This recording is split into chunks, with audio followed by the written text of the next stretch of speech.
You know, there's something that happens as we get older, something nobody really prepares us for. After decades of raising our kids, guiding them, and making sacrifices for them, the tables can sometimes turn in a way that feels, well, a little unfair. Have you ever had that moment where your son or daughter, the same child you once taught how to tie their shoes or ride a bike, starts telling you what to do? Maybe it's about your finances, your health, even how you spend your time. And suddenly you're left feeling like they don't trust your judgment anymore, like they see you as someone who needs managing rather than respecting. If that's ever happened to you, I want you to know something right now. You are not alone. So many of us in our 60s, 70s, and beyond face this shift in our relationships with our grown children. And while their intentions might come from love or concern, it doesn't mean we have to quietly accept being controlled or dismissed. You've earned your wisdom, your independence, and your right to make your own choices. So today, let's talk about what to do when your kids start overstepping. Not with anger, not with guilt, but with strength, clarity, and confidence. I'll share 6 powerful ways to respond that keep your dignity intact while also preserving the love in your family. Because here's the truth, you can set boundaries without burning bridges. You can stand your ground without pushing them away. And most importantly, you deserve to live this chapter of your life on your own terms. Now let's start with the first response. And this one is all about reclaiming the conversation. Response number 1, pause and reflect before reacting. When your child says something like, "Mom, you shouldn't be driving anymore," or "Dad, we're putting you in a retirement home for your own good," it's easy to feel a surge of emotions, anger, hurt, maybe even panic. And in that moment, the instinct might be to snap back, shut down, or even give in just to keep the peace. But here's what I've learned. The most powerful thing you can do is pause. Take a deep breath. Maybe even say, "I need some time to think about what you've said." Why does this work? Because it does 2 important things. First, it stops the conversation from spiraling into an argument where nobody feels heard. And second, it gives you control over how and when you respond. You're no longer being rushed into a decision or a reaction. You're setting the pace. Now in that pause, ask yourself a few key questions. Is there any truth to what they're saying? Is their concern coming from love, or is it more about their own fears? Sometimes our kids project their worries onto us. They see us aging, and it scares them, so they try to fix things prematurely. Other times, they might genuinely have a point worth considering. But here's the crucial part. You get to decide what's best for you, not them. And by pausing, you create the space to respond from wisdom, not emotion. Response number 2. Reframe the conversation with I statements. Once you've had time to reflect, it's time to steer the conversation in a way that centers your feelings and choices, not theirs. This is where I statements become your best friend. Instead of saying, "You're being controlling," try something like, "I appreciate that you care about me, but I feel frustrated when decisions are made for me without my input." This does something powerful. It takes the focus off blaming them and instead highlights your experience.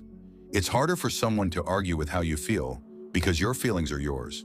And often this shifts the dynamic from a power struggle to a real conversation. Let me give you an example. Imagine your daughter keeps insisting you move closer to her, but you love your home and your community. Instead of saying, "You're trying to run my life," you might say, "I know you want me nearby, and I love that we're close. But my home means a lot to me, and right now, I'm happy where I am." Let's talk about other ways we can stay connected. See the difference? You're not attacking. You're affirming your own needs while keeping the door open for compromise. And that's how you start to rebuild a relationship where you're respected as an equal, not treated like a child.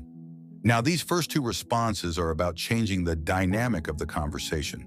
But what if your kids aren't listening? What if they keep pushing? Well, that's where the next few strategies come in, and they're all about reinforcing your boundaries with love and firmness. But we'll dive into those next time. For now, try these first 2 approaches and notice how they shift the energy in your conversations. Remember, you've spent a lifetime nurturing your family. It's okay. No, it's essential to nurture yourself too. Now let's talk about what happens when pausing and reframing the conversation aren't enough. When your kids keep pushing, insisting, or even making decisions for you without your consent. This is where a lot of us start to feel trapped, maybe even a little defeated. But I want you to remember, you are not powerless here. You have decades of wisdom, resilience, and love guiding you. And the next few responses I'll share are all about standing firm in a way that preserves both your dignity and your relationship with your children. Response number 3, set clear, non-negotiable boundaries. Boundaries, it's a word we hear a lot these days, but what does it really mean when it comes to family? Well, think of it like this. Boundaries are the lines you draw around what you will and won't accept, not to punish anyone, but to protect your own well-being. And here's the thing, boundaries only work if you enforce them. Let's say your son keeps pressuring you to hand over control of your finances because he's worried you'll make a mistake. If you're not ready for that and you're still fully capable of managing your own money, you might say something like, "I understand your concern, but my finances are my responsibility. If I ever need help, I'll let you know. Until then, I'd appreciate it if we could drop this subject." Now here's the key. If he brings it up again, you don't engage in a debate. You simply repeat your boundary calmly. We've already talked about this. It's not up for discussion. And then, change the subject. Walk away if you have to. Boundaries aren't about being harsh. They're about being consistent. And over time, that consistency teaches people how to treat you. Response number 4, redirect their energy towards solutions, not control. Sometimes our kids' need to manage us comes from a place of genuine love. They just don't know how to express it in a healthy way. They worry, so they try to take over. But what if, instead of resisting them outright, you gave them a positive way to channel that concern? For example, if your daughter is constantly nagging you about your health, you could say, "I know you want me to be well, and I love that you care. Instead of telling me what to do, why don't we find ways to stay healthy together? Maybe we can take walks when you visit, or cook a healthy meal side by side." This does 2 things. First, it shifts their focus from controlling you to connecting with you. And second, it puts you back in the driver's seat, because you're the one suggesting how they can be involved. When kids feel like they're contributing rather than dictating, they're far less likely to overstep. Now, I know what some of you might be thinking, but what if they won't listen? What if they keep treating me like I can't make my own decisions? Well, that's when you need to dig a little deeper into your toolbox, and that's exactly what we'll do next time. Because the final 2 responses are all about reclaiming your autonomy in a way that leaves no room for doubt. For now, though, try setting one small boundary this week. Maybe it's about your time, your space, or your choices, and pay attention to how it feels. Not just to assert yourself, but to know deep down that you still have the right to steer your own life. After all, isn't that what we've always taught our children to do? You've made it this far, and that tells me something important. You're ready to reclaim your voice, your choices, and your rightful place in your own life. We've already covered 4 powerful ways to respond when your kids start overstepping. Pausing before reacting, reframing the conversation, setting clear boundaries, and redirecting their energy toward positive solutions. Now let's talk about the final 2 responses, the ones that truly cement your independence while keeping love at the center of your relationships. Response number 5, bring in a neutral third party when needed. There may come a point when emotions run too high, when conversations keep going in circles, or when your children simply refuse to respect your boundaries. In those moments, it can be incredibly helpful to bring in an outside perspective, someone who isn't emotionally invested in the situation, but has the wisdom to mediate. This could be a trusted family friend, a spiritual advisor, or even a professional like a geriatric care manager or family therapist. The key is choosing someone your children respect too. You might say, "I think we're getting stuck going back and forth on this. Let's sit down with a neutral person and hear their thoughts. Why does this work? because it takes the pressure off you to defend yourself while ensuring your side gets heard fairly. Often, kids don't realize how controlling they're being until someone else points it out. And if they resist the idea, that's telling. You can gently respond, "If you're truly acting in my best interest, then you shouldn't mind getting another perspective." Response number 6, know when to create loving distance. This last one is tough, but sometimes necessary.